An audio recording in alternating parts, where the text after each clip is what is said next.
This is Lee, aka Revolution724. We are in my living room, which I will maybe describe at a later time. But I am a Leo.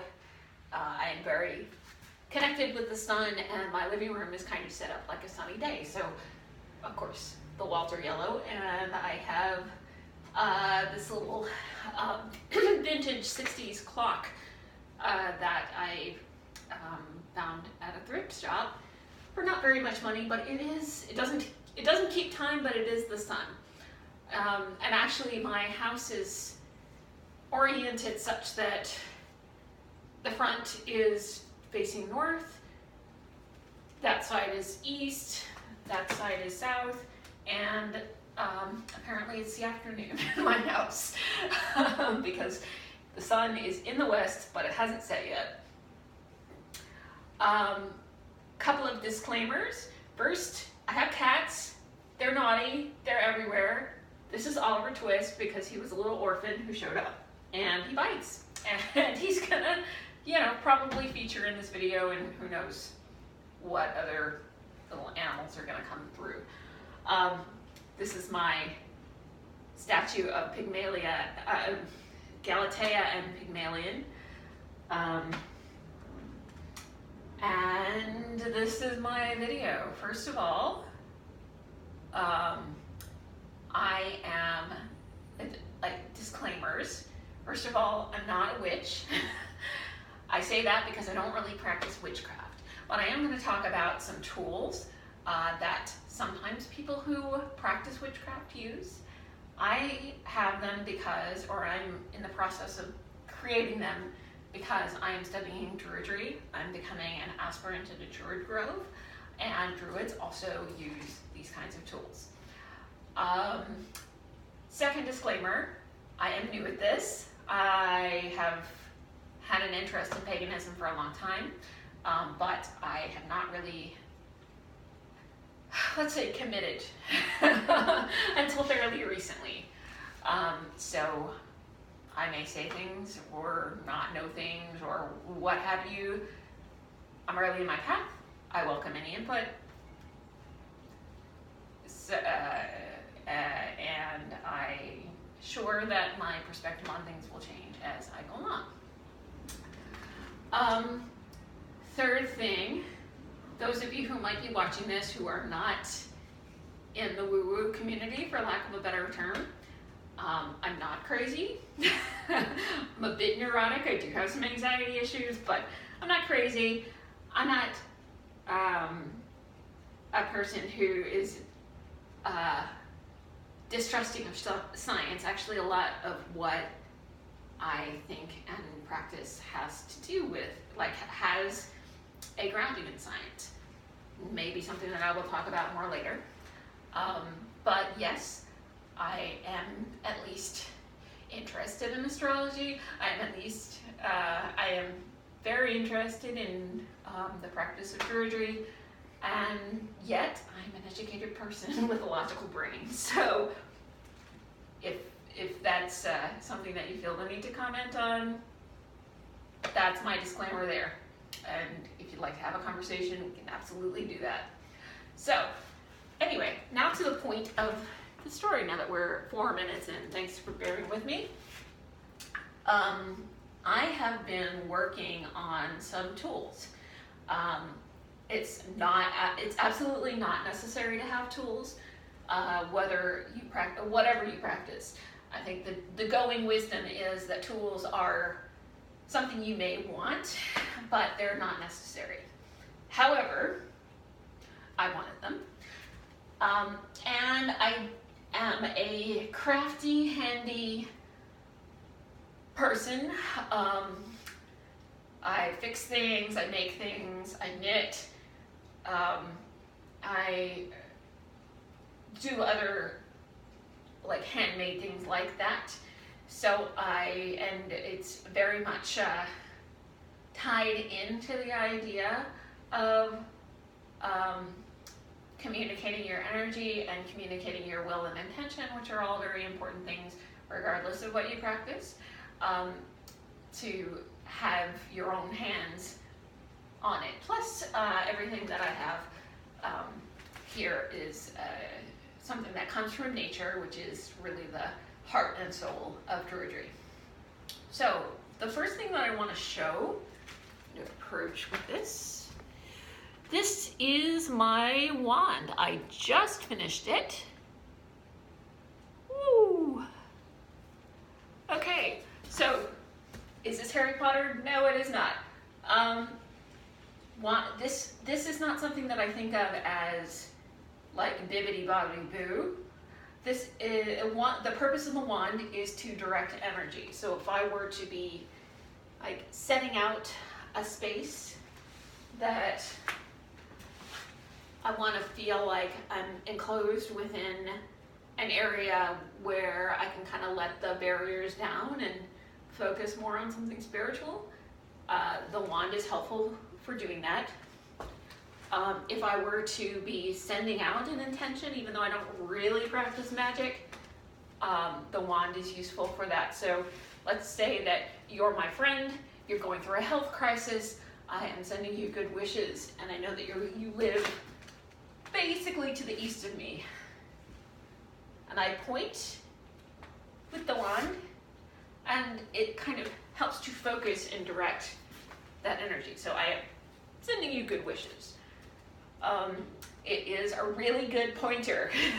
So if I wanted to point something out that I'm concentrating on, like concentrating on Pygmalion and Galatea, sending my intentions to that symbol, that's what a wand is good for too. My particular wand that I've just finished making like yesterday is a piece of pine. I picked it up in my yard.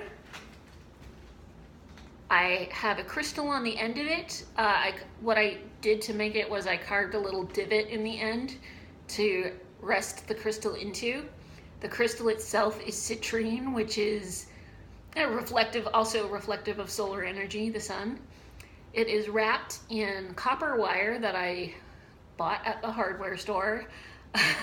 Conveniently, copper wire is easy to get, and it is, I mean, think of what copper does in the sense of physics. If you want to, if you're doing some kind of electrical wiring, you're probably going to use copper as a conduit for the electricity because it's an excellent conductor.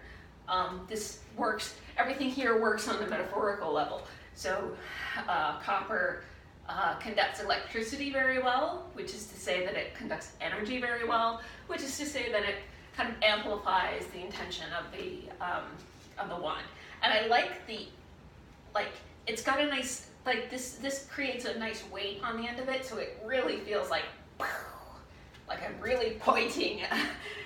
I could use my finger, and that works fine, but this is feels like that much more, it's got some oomph to it. I peeled off it's got also like a little end where it was attached to the tree, and that makes a convenient place for me to kind of rest my hand. Good, makes a good grip. I stripped off the bark, I sanded it, I treated it with, excuse me, linseed oil, and now I have a wand. So that's the show and tell. That's that show and tell part. Behind me, I have 4 different pieces of wood that I'm considering making into a Druid staff. Staff is very similar to a wand in some ways, in that it directs energy. It is something that you can use to lay out a space that you're going to be in. And I'm very intentionally going clockwise. That's the thing that I'll talk about some other time. It is something very grounding. So I'm a very tactile person. I think this comes partly naturally and partly from years and years of working with textiles and fabrics. And so I like, if I'm in a store, I want to touch everything. If I'm in somebody's house, sometimes I want to touch everything, which I have to hold myself back and not do. So for me, it's very helpful just sort of in life to be able to touch something and hold something, because I take in information from my fingers, which kind of makes sense as a person who does a lot of crafting. So all that to say, like for example, when I'm holding the wand, I've got a natural item that came off of a tree. It is connected to the earth, it's connected to nature, it's connected to the web of life, if you will. And I can feel it. I can feel the grain of the wood. I can feel the little slickness of the linseed oil, which is really flaxseed oil, that's soaked into it. I can feel the weight of the copper and the stone. And all of that like helps put me in the right mind space to be doing whatever it is that I happen to be doing at the time. So, all that to say, back to staves. I don't think of these things as magical in and of themselves. Again, that is Hollywood, that is Saturday morning cartoons, that's not what this is about. A staff in the Druid sense is something that you can use to set out a sacred space. In other words, just an area where you are kind of concentrating your energy and concentrating your thought, feeling like you don't have to have the regular mundane mindset in place. You know, like if you want to feel, if you're like a Christian and you want to feel extra holy, you go to pray, you probably have either you go to church or you go to a special area that makes you feel more connected to your religious beliefs. It's no different. It's just that usually for Druids, that's outside. So you have to kind of do it on the fly. Woo, don't fall. Okay. So that's one use of it. Another use is that Druids do walk the land. So if I'm walking, first of all, I don't have perfect balance. I don't have perfect depth perception. These are because I'm nearsighted and because I have a bad astigmatism. So that means that I don't always see all that well enough to, manage, but I trip. I trip, I miss my steps, I especially may struggle in places that have uneven terrain, such as trails, if I were to be going hiking. So one purpose, literally legit purpose of a Druid staff is as a walking stick to help you not fall and to help you be aware of what's underneath your feet when you're out in nature, walking around on potentially uneven terrain. It's also got the kinesthetic things that I was talking about earlier. It's, you can grab it and you feel more connected to the earth, you feel more connected to nature and wildlife and trees and life. It also can help you it can be a meditative focus. Again, you can put things in it that help you feel like you're more in a meditative state of mind and open to the divine and spiritual connection. And there are probably some other uses of Druid staves that I don't know yet because I'm still working on it. So, all this to say, I have not yet completely made a Druid staff. These are in progress, and I haven't picked which one I want to use first. I may use all of them at some point, but I haven't decided which one to use first yet. So, I would welcome some input. If any of you are watching, if any of you are still watching and have thoughts, I welcome your input, and if not, I will probably come up with something myself. So the first one, this, it's a little bit shorter than some of the other pieces that I have here. This is a piece of crepe myrtle. I picked it up in my neighborhood. Somebody had been pruning their trees, and I grabbed one. It's fairly straight. It does have a little bit of a curve in the base. It's fairly simple. It's fairly thin. Crepe myrtle is not a tree that has any specific like symbolic meanings that I know about, and that is because it's native to. It's not from the right parts of the world that would where people practice Druidry, or the other things that might have come up with good symbology for the crepe myrtle. I like it. I like that it was easy to come by. It is a bit thin. I don't know how good of a support it would be if I was to use it while walking. But that's one possibility. It's also a bit shorter. It's not much. I'm about 5'7", so it's not that much taller than me. Yeah, so that's one. Second one, I actually quite like this. This is sweet gum. I picked this up when I was on a hike. You can see I peeled off the bark. I haven't sanded any of these yet, so that is a thing that I'm going to do. It's got some really interesting curves in it. It's about like 1.5 inches in diameter. It's got a little branch there, which I actually quite like because that gives me a good grip. Like that's something that I can put my hand on. And even though it's got a fairly pronounced bow in it, it feels pretty solid when I'm walking, like using it to assist in balance. The one concern, so being sweet gum, it is native to Georgia.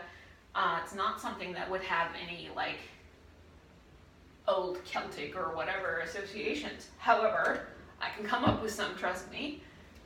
It doesn't have particularly anywhere to put a crystal or anything like that, although who knows, I would improvise. It does have a couple, let me see if I can find one. It does have a couple of woodworm holes in it, and I don't know what the, oh yeah, there's one. I don't know if you can see it on the camera. That little hole right there is a woodworm hole. I don't know if that is something that I need to be concerned about. It does feel solid. I don't know if that's something that I can treat. If I can treat it, oh yeah, actually there is a place for there's a little socket that I could put a gemstone in if I wanted to. The woodworm is a concern. I don't know if that's something that I can treat, or it's a good spin. Something that is like, I should just throw it away because I can't do anything with it because it's had woodworm in it. It's not a lot, it's just a few little places, but that is a concern, but I otherwise do quite like that piece. 3 and 4 are kind of connected. I did have another piece of holly, but it developed a crack in it, so I had to give it back to the earth.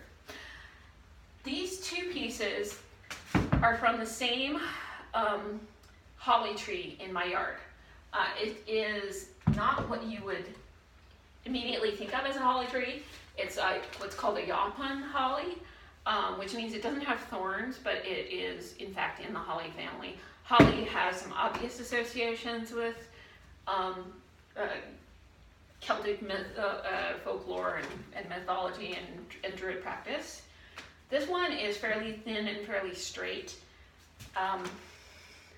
So that has some positive attributes to it. It does have some, it's not very smooth. It's got a lot of little places where there were leaves and berries and things. If you can see any of those little knots. I don't know how many of those are going to come out with sanding. It does have a little grip for me, which is helpful. This particular one does not have anywhere that I could put gemstone, but then, who knows how I would decorate it. One concern that I have about this and the other piece is that I cut them myself, and I'm still in the process of figuring out whether that's okay. My ostensive reason for cutting them myself was that the tree was kind of broken. I have a kitten down here who is really, really interested in my stuff. My ostensive reason for cutting this kind of half of the tree down is that there was a very bad split, and I did have concerns that it was kind of crashing into other trees that were near it, and potentially would have died anyway. It hadn't yet. But of course I have lingering concerns that, you know, maybe I just cut it because I wanted a nice piece of holly for my staff, and that was, I don't want it to be selfish, and I don't want to harm a living tree because of something that I want, that isn't to do with like actual survival. So I don't know. If you have perspectives on that, I would welcome hearing about them. So there's that one. This one, first of all, I foster kittens, and I have one down here who is being very naughty and trying to play with the staves as I'm trying to show them off. And now he's being wiggly and saying, oh no, no, please let me down so that I can cause more trouble. So yeah, that's the foster kitten. Finally, we have this one. This is also the Yopon holly. It is part of the same branch. It is really interesting. It is the thickest of the branches that I have. He's down here like trying to pounce on it. It does have like bits where I can't really scrape off all the bark because there are knots and things in it. It does have this little, I don't even know what happened here, that there's all that kind of stuff. So I don't know how I feel about that. It does have the same kind of like holly prickliness that may or may not be treated with some TLC and sanding. It is nice and strong. It does have something that I can kind of hang on to over here. So there's that one. It has the same, like, did I really harvest this for appropriate reasons? Now, yes, I did leave an offering. I poured out some sunflower seeds as a thank you and apology to the tree, and to replace some of the seeds or some of the berries that the birds might have. I don't even know if birds eat holly berries. I know they're poisonous to humans. But so I did that. I just want to make sure that it's okay. So those are my potentials. So my next step is going to be, probably even before I decide which one I want to use, I'm going to sand them. I'm going to do the same linseed oil treatment, and then I may pick one and decorate it, or not decorate it, and kind of go forward with that, consecrate it, use it. So this has been an episode of Druidry Arts and Crafts and Naughty Kittens, and thank you for watching. If you've borne with me this whole time, I really appreciate it, and I wish you all the best and many blessings. Take care.